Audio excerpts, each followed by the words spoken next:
morning and welcome Good to Rockin the afternoon. Love. Good I'm evening. Robyn. You forgot, Robyn. I'm Gill. Good evening, good morning, good afternoon, and all those things, wherever you are. I didn't forget, but you look a little scared. Don't you think we can vary it up every now and then? I don't know. I just was starting to get used to it. It's like my catchphrase, Yeah. Yeah, it's like, that's right. I All thought, right, let's do it again. Ready? okay, Okay. Let's pretend we have like real editing and things like that. okay. Good morning, good afternoon, or good evening, wherever you are. We are so glad you are here. I am Robyn. And I'm Gill, and this is Rockin the Love. Woo-hoo. Thank you so much for joining us. As if you can't tell, we're married. We're married, and yeah, sometimes it gets a little messy with expectations, but we're all about rocking the love and how no matter what's going on in your life, you need to do that. So, Ooh. so So today, Wednesday, April the 19th, pardon me, 2023 already.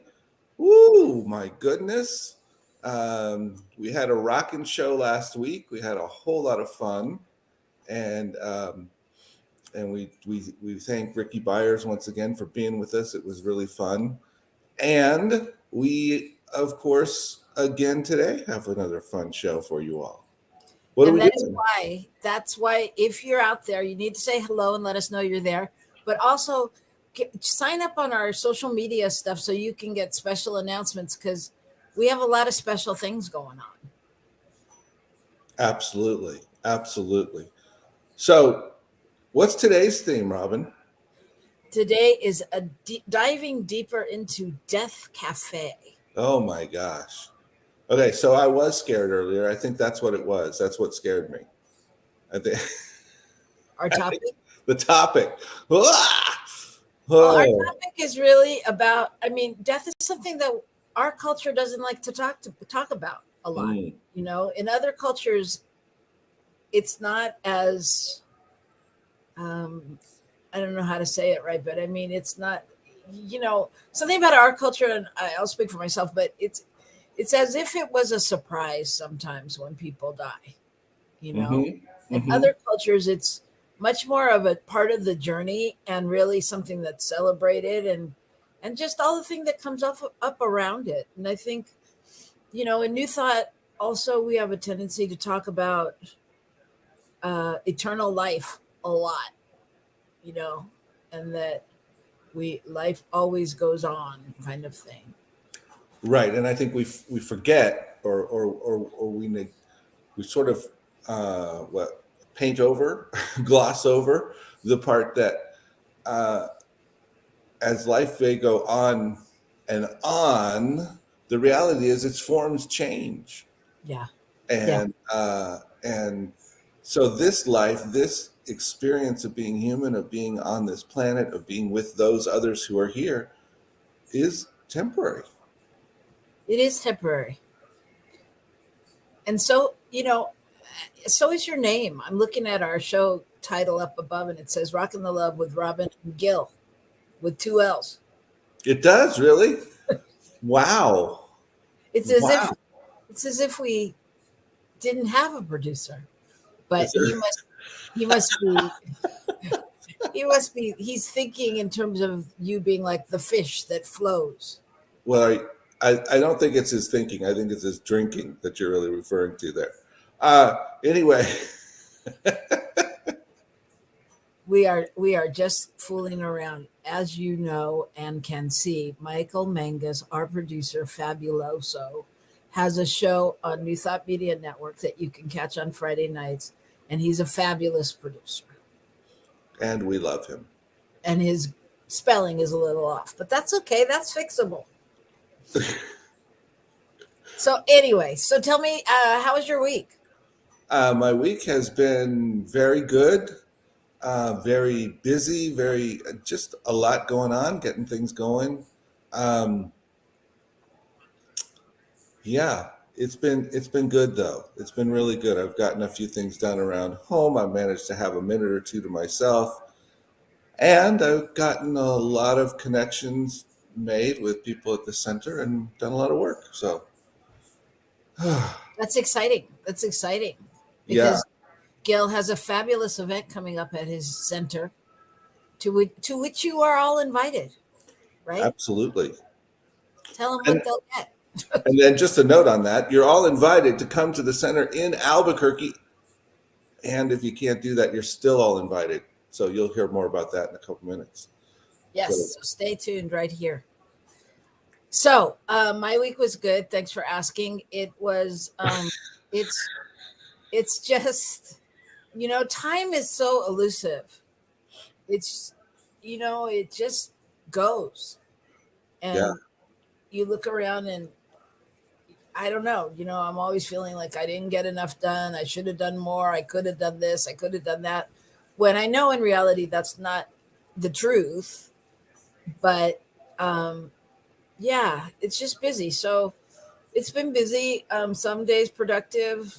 Uh, you know, I have a whole you know newfound um, appreciation for parents of teenagers. Hey, I don't know what you're doing besides the show, But but it's fun. I'm having a good time though. I needed to look at something. well, we're looking like inside your ear. So if you could look up, um, yeah. So anyway, it doesn't matter. I have a newfound appreciation for parents of teenagers. Was the rest of my sentence that you Oh was? my gosh. Well, yes, I understand that. That Oh, I get. oh yeah. Now you're present. Now I get it. Now I'm back. I'm back. I was gone for a second, but I'm It's back. all about you, right? Gil Um, is living with our 15-year-old godson. I got the 14-year-old one. So um, we're just we're just learning how to make it work. well, I had a discussion with someone yesterday talking about raising teenagers, and they were sharing their offspring who has since made it through college and has become a wonderful human being. Um, Yet, I think the statement was that it's pretty clear that nature designs the teenage years to create separation, so that children are ready to go and parents are ready to let them go. Yeah, So that anyway, and survival of the fittest. You know, well, yeah, there's that too. yeah. Yeah. But anyway, we have a guest today that I don't want to waste time um, talking Oh, about lives with about. So I want to get to the good news. So here's the good news. here's the good news. This is a segment that we do just because so much is going on in the world that we never hear about, and that that is good. That people are really out there doing good and connecting and helping each other, and it's really a sign of people rocking the love. And so we just want to highlight that as opposed to all the things you can find any day, any night, 24 hours a day on several news channels. So tell me what you got. Well, okay, so scientists are saying right now that the male contraceptive pill is imminent. And for all of you women out there, I believe that the beauty of this is that you'll be able to take this pill and you will never have another male child again. Oh no, that's not what it is.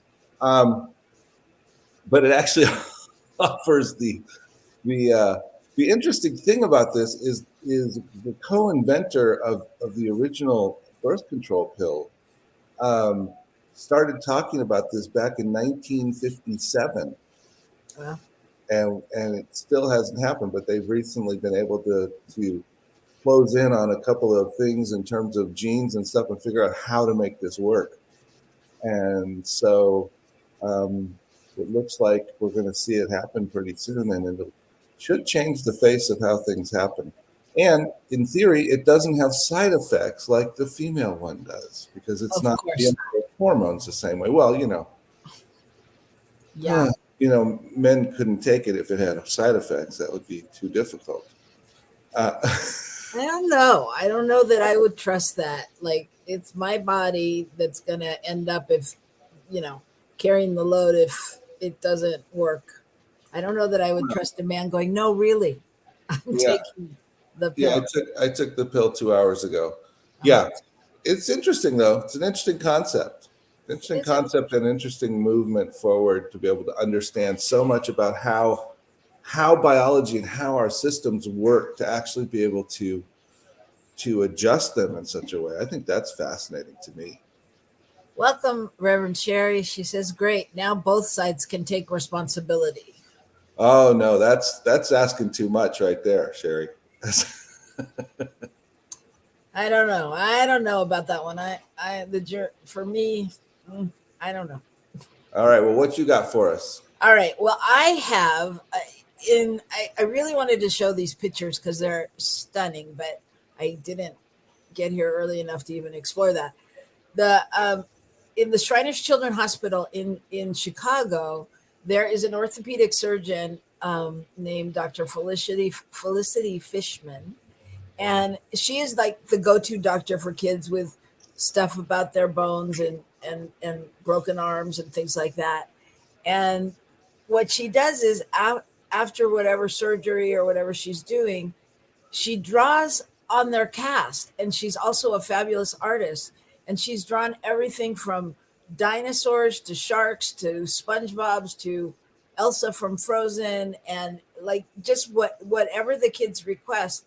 And the whole team at Shriners has embraced this, and because of the happiness they see on the kids' faces and the parents, and it's really a team effort. They bring in the families now a little early to decide what the kid will get on the cast, and they spend time just really thinking about that, and then the pre-op nurses encourage the kids to pick something really unique, and then the OR staff, they pick the markers and the colors that bring it to life, and they they all are part of this that usually takes her about 10 to 15 minutes after the cast is set. And like when the kids have to get their cast off, they don't want it to come off. She tries to get it off so it doesn't break. But, and you know, what families have told her that one family told her that they saw their daughter having a conversation with the Mickey Mouse on her arm. And I mean, Mm. they're really beautiful. And I think what's so cool about that is, you know, I think it's really tapping into the whole picture, to the holistic. And I actually thought it really had applied to our topic today, because I thought when you're a kid and something like that happens, you're scared and you don't know what's going to happen. I mean, it is life and death to you, you know? And I think when you go to the doctor or the hospital, that's a big, you know, undertaking inside. And so I thought for a whole team of people to be willing to take that extra 10, 15 minutes and put a smile on your face, because it's not, I mean, 10 or 15 minutes gives them weeks of joy, not to mention probably makes the experience less traumatic, which, you know, helps them throughout their life, period. So I just thought it was, because it is a death, you know, if you break a bone or you whatever, and then it's a new beginning, you know, when you take your cast off. So I just thought, you know, she's a doctor, she doesn't need to take 10 or 15 minutes after her surgery, you know, but it's really a passion thing. And I think it's so beautiful. And they said other hospitals are starting to catch on. I'm sure somebody will monetize it and, you know, make things that, you know, what do you call it? Like, uh, you can We have transfer, the aerial cast, and we have the. yeah, that you can transfer onto your cast. But in the meantime, I just think it's so beautiful that it's really important to them to make this a whole experience as opposed to just taking care of. So the difference is that I see there basically, and I believe this is the difference in all of it, is the intention behind it and the love behind it. Yeah. So they're not just physically fixing something. They are looking at the whole picture and pouring love in the whole picture. And I bet if you set up the right study and did the stuff, you would find that those kids heal faster with less pain and all kinds of stuff like that. Right. You know? Yeah. Yeah. So it's just nice to, it reminds me of like doctors that used to make house calls, Mm-hmm. it is passion. There's more passion. It's not as formulaic and check that thing's done. So Well, yeah. I mean, okay. So this is what it's all about: connection. Connection matters more than anything, right. and that's the thing. In all these areas, it's always about the connection. The difference between the good experience at the store and the bad experience is the customer service. What's customer service? It's connecting with the customer and having, right. Being in service. What's the difference when someone goes to a spiritual center and, are they greeted? Are they people pay attention? Do they get a hug? Whatever it is, that's what makes a difference, because it's connection. And that's what we're doing with that. And I think it's great to see it in areas where we sometimes don't expect it. Yeah. And yet see how much it can support things. It's also living from passion. Yep, that's it. I wanted to see the pictures of the cast. See, I told you our producer was fabulous. Look at that.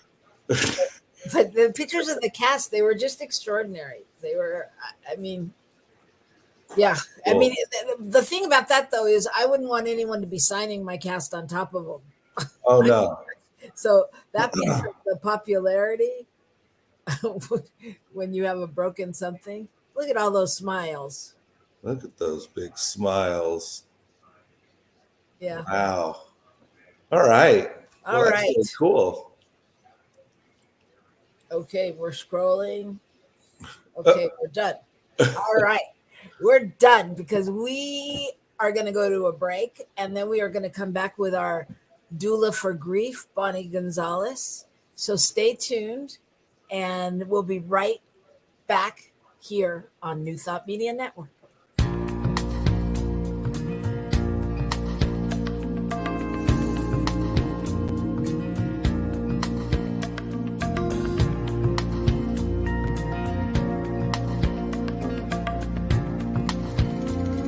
Hello, everybody. My name is Ricky Byers, and I want you to know that I'm coming to Albuquerque, New Mexico for a concert on April 29th, and it's going to be off the chain. So invite your in-laws, your outlaws, invite everybody. Have everybody come through.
Happy birthday, Camp Cedar Ridge. We invite you to come camp and celebrate our first year while in sacred service. May 19th through the 21st, we'll be restoring our beloved meditation labyrinth. Come camp with us for the weekend, and all we'll ask you to cover are the meals. Vegetarian, vegan, and gluten-free options are available. That's the weekend of Friday, May 19th to Sunday, May 21st. You can bring your own tent or act fast and register for one of our glamping tents or bunkhouse beds while supplies last. We do have limited indoor accommodations for an additional fee. Find more details and registration at campcedarridgeor.org/lab.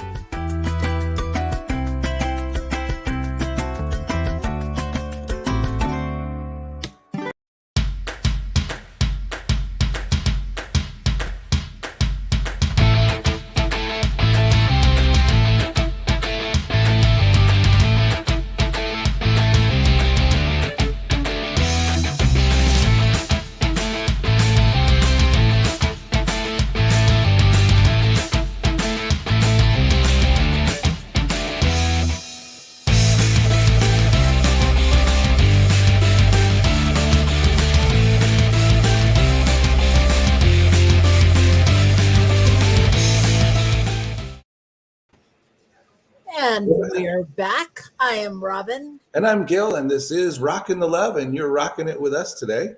And we're ready to have some fun. Wow, that labyrinth looks like fun. Just thought I'd say that. You built that labyrinth the first time around, right? I did. I was there. It was 2009 was when we actually built it originally. And I think it's time for a little restoration work. That's exciting. That's being done. I stood in the middle of a streaming river, handing rocks down like a fire line out of the river. Like to Jamie Lula, right? He was Yep. there too. Yeah. Jamie was there. Yep. Yeah. So if I was you, I'd sign up, and you never know who you're going to be handing rocks to. That's right. There you go. So, all right. So I'm very excited today to welcome our guest, your doula for grief, Bonnie Gonzalez. Hey. Hey. Oh, how are you guys? How are you guys? Oh my, this is torture being backstage while you guys are having such a delicious and juicy conversations around teens. Oh, Ricky Byers, Beckworth coming to Rio Grande. I'm making a pilgrimage up there I'm going to see Robyn and Gill, and it's just, Ricky will just happen to be there. How's that? Oh, that's not true. I mean, Bonnie did decide to come all the way from Mexico. Yes, making That's a so cool. I think it's going to be super fun. Yeah, I would advise everybody get your ticket now. I've seen her in concert a few times, and each time, I think my feet still have not touched the ground from the last time I heard a concert, and I think that was like 5 years ago. So anyway, it's just so worth it. And I just want to thank you both for having me on today. I'm just super excited to have my coffee and talk about death. What an inviting subject. Well, let me just say a little bit about Bonnie. Let me say a little bit about Ricky first, because it's in my head. Ricky first. One thing that Bonnie said, I will say that Ricky's music for me really is such a touchstone to all that we believe and all that we talk about, and just staying grounded in our bodies, and if anyone has a CD of Ricky's, or find her on YouTube if you don't have one. And it's just such heartfelt music that it really anchors me in a different way. And so I'm excited to be sharing it with Bonnie, and I'm excited also that we're going to let you know a little later, if you can't come to New Mexico, how you can live stream right here with us on New Thought Media Network. And but Bonnie, you can see on Mondays right here on New Thought Media Network is it noon Pacific, 1 Mountain? Is that the right? Yes, it's 1 Mountain Time. Yes, 1 Mountain Time. Yes. So Bonnie, you have so many things that you do and so many credits behind your name. Bonnie is a licensed practitioner and a nurse, and what else? A coach, soul collage facilitator. Yeah. And what I always like to add, and I'm a human being right here on the planet with you, Robyn and Rev Gil. So what is it that is your passion around all of that? wow, I was just talking with a friend last night. I mean, not last night, but the other night. And it just came up because she started telling me some grief stories. We'll put it that way, grief stories and some fears that she was holding to around death because someone had died that was really unexpected.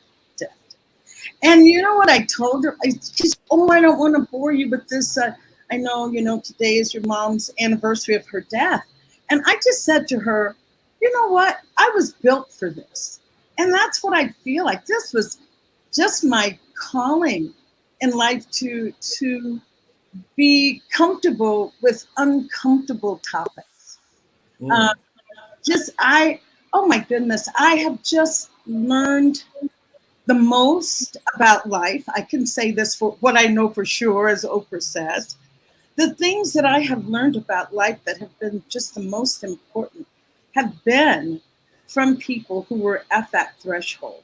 And I'm not talking about they're going to die in another year, but death was imminent, being at their bedside.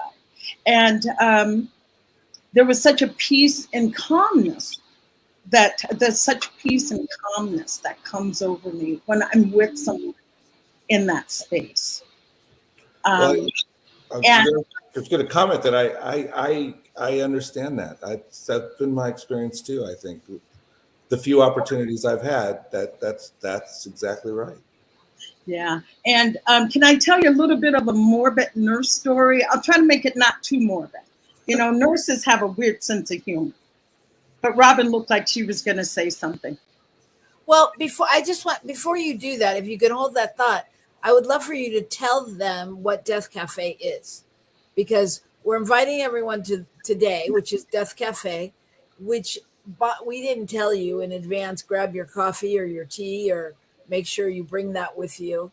And Death Cafe is really based on something they're doing in Europe. Is that right? It started in Europe, and I want to say at least a good 6 years ago, but there's now over like 1,500 death cafes in Europe, over 1,500. And that's where it did start. And Robyn, thank you for bringing me back to the reality of why we're here to talk about Death Cafe, because I can really get going. And Death Cafe, it is not, let me say what it's not. It is not grief support. It is not where you come to talk about how to be with someone, death and dying. It is not about that at all. Death Cafe is talking about your own personal death. And I don't think this is a spoiler alert at all, but we're all going to die. That's a given. That's going to happen. And so this is that place that you can come to talk about what you think death is. What do you think happens at that time? One I love is, it's who do you want present when you die? And who's not on your invitation list to be present? So I love that. That's what Death Cafe is about. Death Cafe is about your death, about your perception of death, what you feel. Because when you think about it, who do you call to talk about death? Who can you pick up the phone and say, oh, girl, I need to have a really deep, dark discussion about death right now, right in this moment.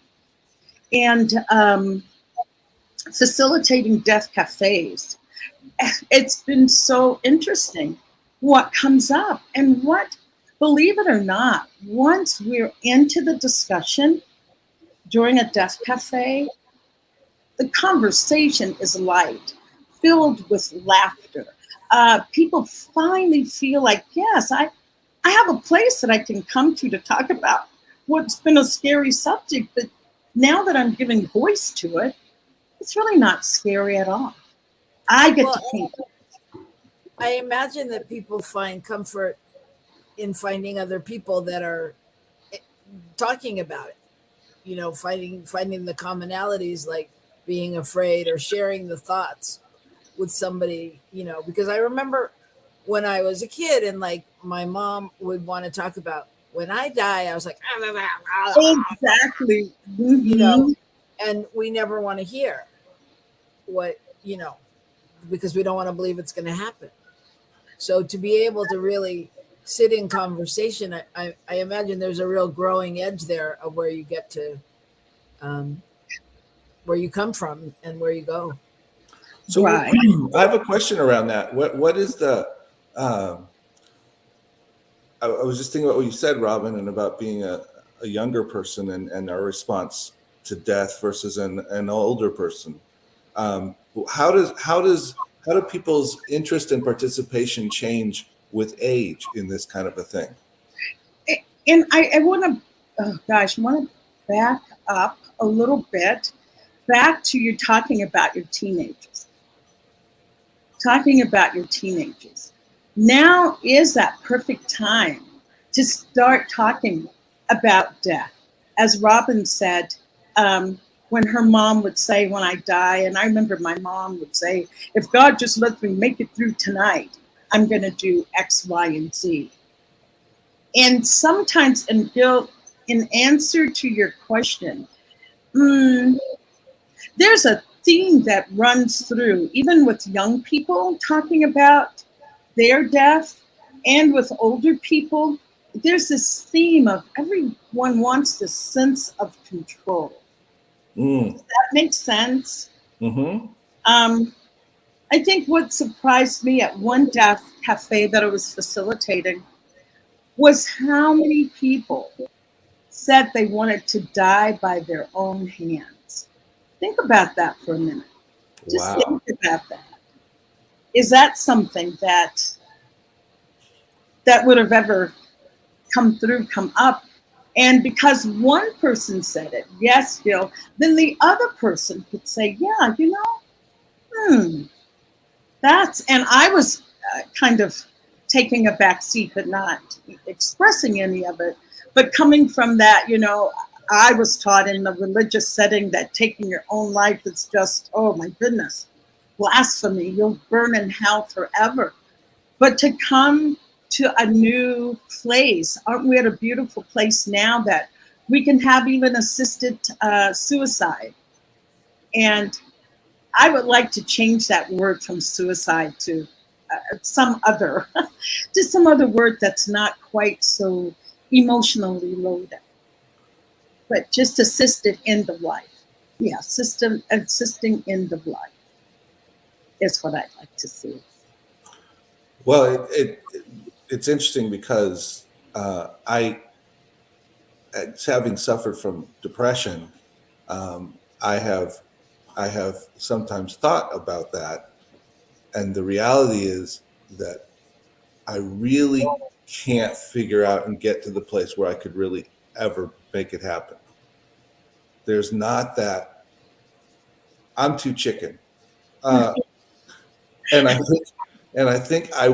think too. There's a part of what came up when you were saying that was where's the um, adventure in that at some level.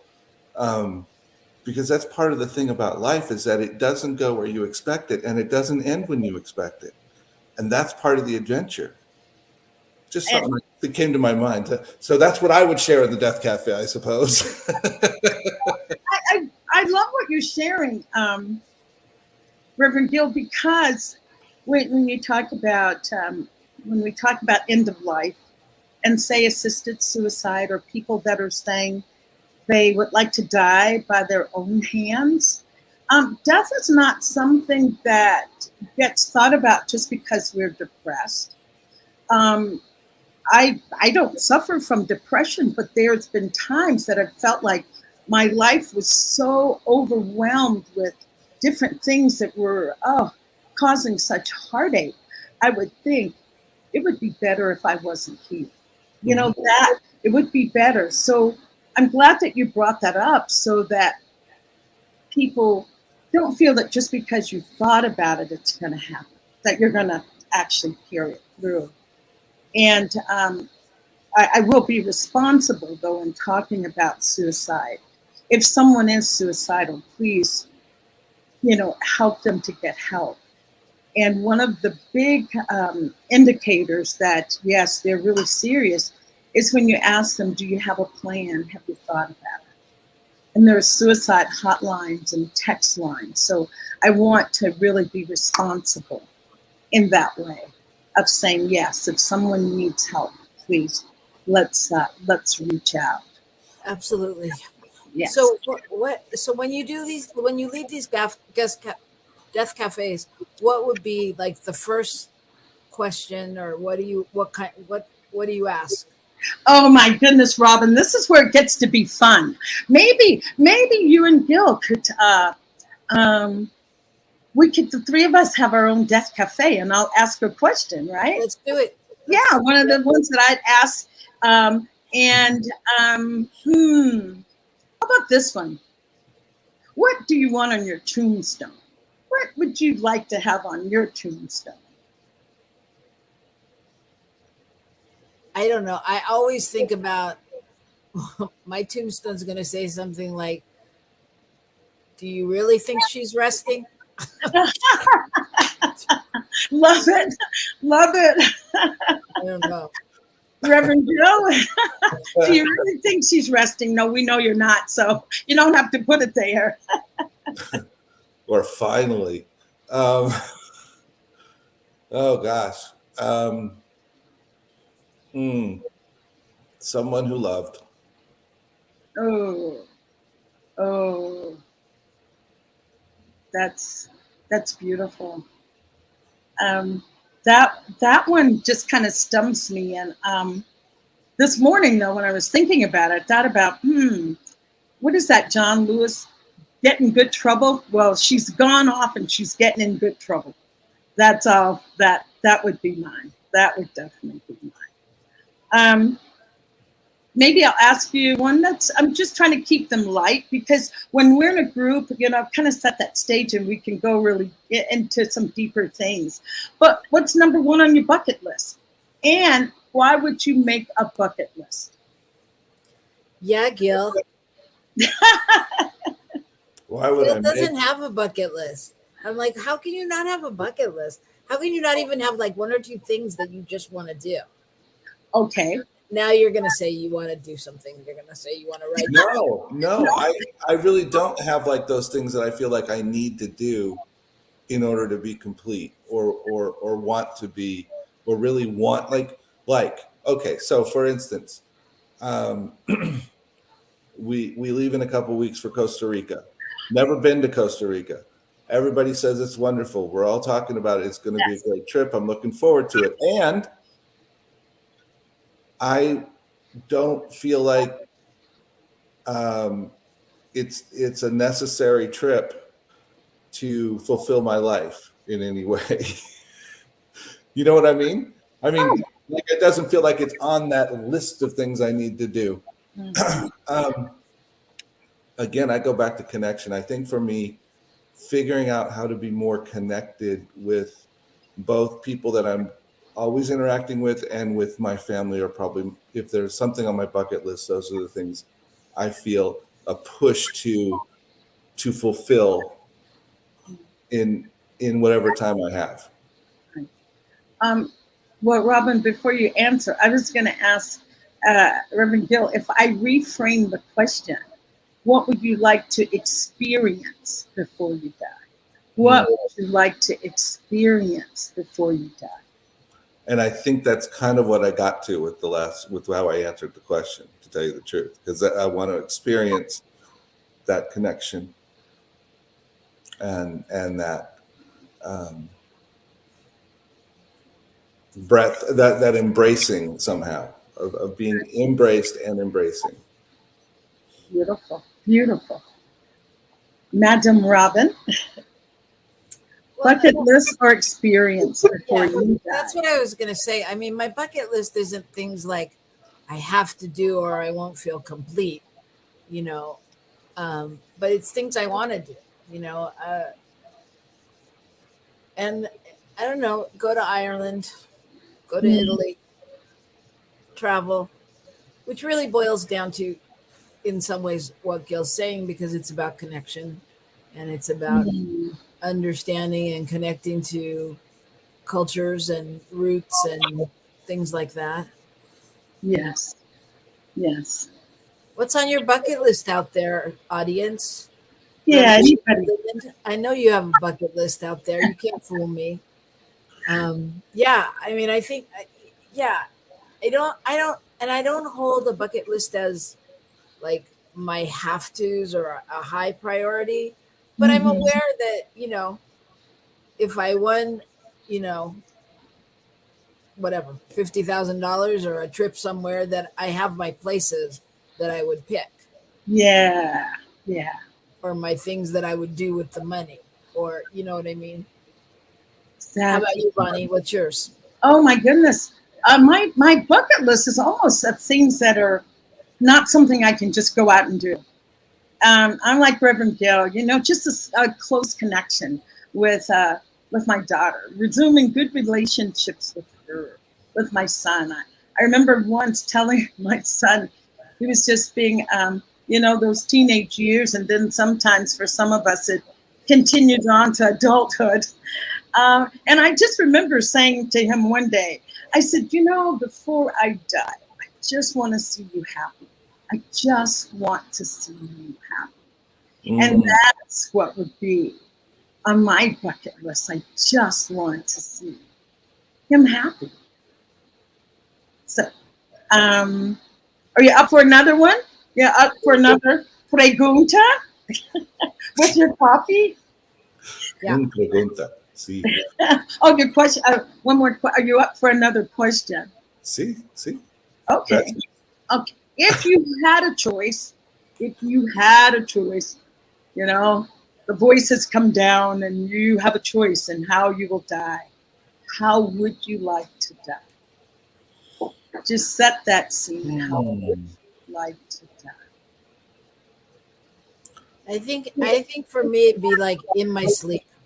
Oh, Yeah, okay. I was you thinking quietly. okay? You both are sleepers, huh? Okay. I think there's a so sleeper, but okay. Now this is where I can be the outlier or whatever. I could say, oh, to be asleep for that great adventure, I don't want to be asleep. I want to be wide awake. I want to just see what it's all about. Um, I was telling someone that I felt like that death is going to be this anticlimactic moment, that it'll be like going from the kitchen to the living room. Just like walking out of one room into another. And I will say, you mean I worried about this all my life? I was so afraid of this going from the kitchen to the living room. That's that's my that's my idea of wanting to be awake for it. If I died in my sleep, it's like, I woke up and where am I, Well, Robyn? it's interesting you say that because I don't interpret it like that. Like for Exactly. me, I mean I don't interpret it in my sleep like that. Oh, good. I never thought of it as sleeping. That to me just meant quiet and easy for the other person. Sorry, Gil, if you reach over and I'm gone, but I mean, Or you reach over I and don't think that I'll be sleeping. I think I'll be awake while I'm sleeping. Yes. It's not like I don't want to see it or know it. right. It's a peaceful, calm journey, like going into sleep, because you know we awaken in sleep sometimes. Does that make We sense? we Yeah. awaken somewhere else. I mean, I think for me, I was thinking a lot along that line too, Robyn. And one of the other, I mean, I think about being there when my mom made her transition, and she wasn't in her sleep, but she was in restful state. And I kind of think of that as opposed to falling off a cliff or being in a car accident. Thanks, Reverend Gill. Yeah. And not again, I guess that would be part of the adventure for that to happen, but it's I not the um, one I'm really looking for. right. I had one during one discussion. Someone said that. Oh, I don't want any of those sudden deaths on accident or whatever, because I don't want to not know that I'm dead and I'm really dead. So it was like, oh, no, I want something where it's, I mean, this is what I'm saying. This is the beauty of being able to talk about it. Listen, how all three of us have three different answers to the same scenario, and does it feel morbid? Does it feel scary when you're in the middle of the discussion? Yeah, yeah. I want to take a moment and just acknowledge Yes, I see. Sherry, that she just talked about the bucket list, kind of like me, not really having one. But what, I'm really thinking on what is fun to me now. What do I want to do? What do I want to just enjoy? How do I want to enjoy life? I've been told I have to go and have fun. Well, Sherry, you are fun. You're a bucket of fun wherever you go. So she carries her list with her of fun. Go back to where we've come from, wherever that is. I just want to interject. Speaking of fun and Sherry, that I was at a party Saturday night where someone came up to me. She goes, "You know Sherry Greer?" I'm like, "Of course I know Sherry Greer." It's like, she's my BFF. She's my person. She's so fun. And so you are fun. And there are people out there announcing it. And it was so great to be with Bluma. And she just loves you to pieces, as we all do. Anyway, I was going to say something before that about, it's interesting to me that it feels like when you guys were talking about like the scary piece, and like, I feel like people know when they're going to die. If they're, I mean, I know I've experienced, with your mom, Gill, and also with a friend of mine's mom. I was visiting with her before I was about to go on a vacation, and she was sick. And I said, well, I'll come back here and I'll come back I'll come back and visit when I get back. And I was like, will you still be here? And she was like, no. And wow. And there was no time thing. I mean, she easily could have been, and I just feel like people know, like with Gil's mom, who had Alzheimer's and wasn't talking towards the end and all of that. She, out of nowhere, blurted out a message in perfect English to Gill and I. And I know it was her giving Gill what he needed before she went, just telling her, I mean, she hadn't been coherent for months, and just saying to us, you're in the perfect relationship, you're in the right place, you're with the right person, kind of thing.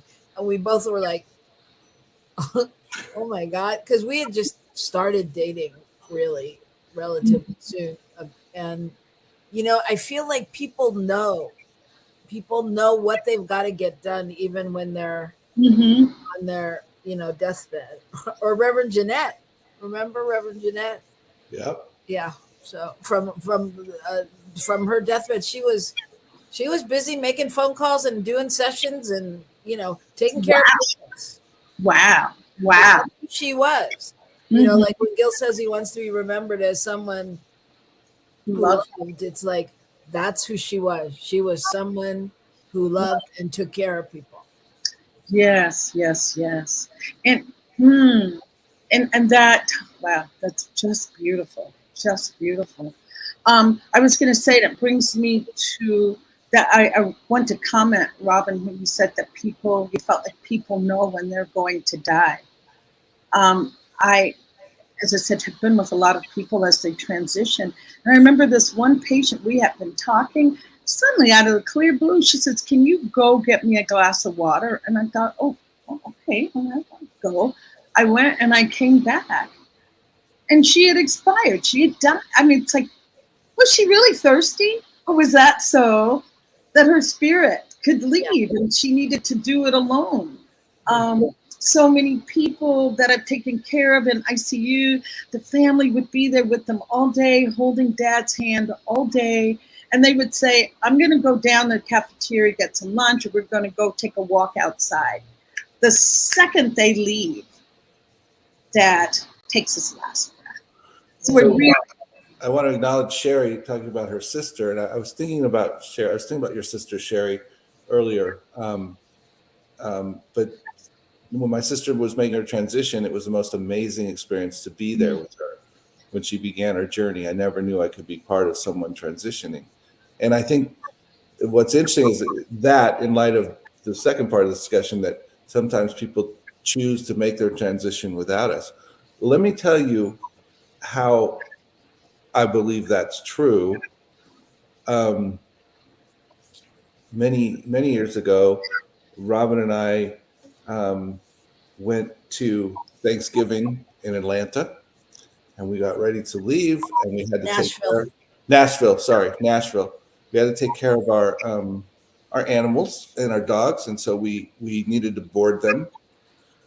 And our one dog had been sick, but relatively fine. You know, not doing well, but relatively fine. And we took him. Everybody was fine. The two dogs were together. It was all good. What was it? The day after we got there? Day after we got there, we got the call that our dog had made her transition. oh, She waited until we left. yes. She was like, you know, I'm ready to go, but I'm not going to do that when they're here. I mean, it was really clear because she was in no worse shape than she had been. She was fine. It wasn't like you were on this edge of like, oh, what's going to happen next? Yes. She just, had issues. Yes. Yeah. Wow. Wow. And I'm just loving the stories. I just really get into them as well. Robyn, and then I'll ask a last question. okay, because unbelievably enough, we are almost out of time. Oh, well then no more questions. Well, I just want you to leave people with what you want them to know. But let me just say, Sherry is saying that last year, when she was asked to support someone to begin their journey of transitioning, she was at peace with it. She's grateful to be able to be there and hold space and pray. I believe the person stayed until I arrived, so the family members would not be there alone when they passed over. She left shortly after I arrived and prayed. Yeah. There's another one. Taking care of the people around you, taking care, and I that was our sense with Shadow when she went, was even as a pet, that she was taking care of us at some level. Well, not only that, with your mom, I was the one holding her hand. You guys had you and your sister had walked away, and I was like holding her hand when she went, and I was like, Gill, but I was a practitioner student at the time, and I'm like holding her hand thinking, I should be able to handle this. I should be able to handle this, and there it was. So it was like, okay, I was able to handle it. And, and they didn't have to be there holding her hand, I don't know. It's people know. Yes. And that sounds like a truth that you hold, Robyn. That sounds like a truth that you hold. And I think that's what Death Cafe offers us, the opportunity to explore what we know or what we hold as a truth around death. There is a Buddhist quote that says, you can't enjoy living until you accept dying. Or first learn about death, then learn about other things. Learning about death just really frees us up. I'll end with just this, and this is from the book that I was reading, Teach Only Love, and it's the 12 Principles of Attitudinal Healing. And he feels that healing is a release of all fear. A healing is a release of fear. Because even people that say are terminally ill and when they die, they've released that fear, even if they are not healed in that physical sense, mentally there. And there are so many fears, but the underpinning of all of our terrors or fears is that of death. So what? Let's free ourselves of that. That's an easy one. If we can just come together, laugh, talk, have cake, drink coffee, and talk about it, it can just be an absolutely life enriching experience. So I rest my case on that. Thank you. Thank you. Thank you, Bonnie. I think that fear is a fear of being no more, of being unseen, of being irrelevant. I think that's all part of that thing of both understanding that we're transitioning from one to another and that life goes on, but it looks different and all those things. But thank you so much, Bonnie. Oh, wow. So great. So great. Let's continue the conversation in our daily lives. Let's invite others. Start inviting those teenagers. You know, kids have really insight. If you start asking them what they think death is, you will totally be enlightened as to how deep and profound their thoughts are. Wow. Okay. Yes, so invite them in. Thank you. Thank you so much. Thank you so much. Yeah, you have my brain on teenagers and death now. It's like a whole different show, because I think teenagers also, like, their experience of death, they only know famous people that die and very few people because they're not in that age bracket. Yes. It becomes a whole different thing. Anyway, speaking of whole different things, just thank you so much, Bonnie. It's always great to have you and great to explore death, because I think truly, if we're talking about it right, it's going to make our life much better, and our love. Yes, and our love's even deeper. It's really about rocking the love in your life. Yeah.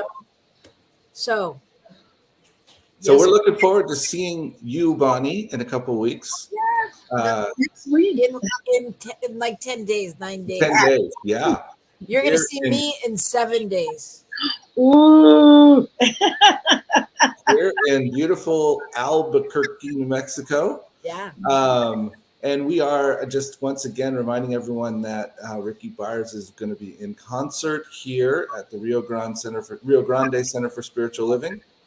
And before we go, I am sure that our producer will play that little ad again. New Thought Media Network will actually be broadcasting the show, and everyone's invited who is not able to be with us in Albuquerque to join us online. You'll notice when it shows up, there's a QR code. You can capture that with your phone, and you can go and put in your name and whatever, and we will send you the link so that you can come join us. So there you go. And I just want to thank New Thought Media Network for their willingness and their creativity and their vision, and allowing us all to play together and create this opportunity for everyone to be a part of the concert. And, it's just so great. And you'll have an opportunity, to share the love, as you always do, with New Thought Media Network and Ricky and all of us. So thank you so, so, so much. And we'll see you next week. And hopefully we'll see you April 29th at the concert. Yes. So keep on rocking the love, everybody. Yeah. Thank you. Have a good week. Bye now.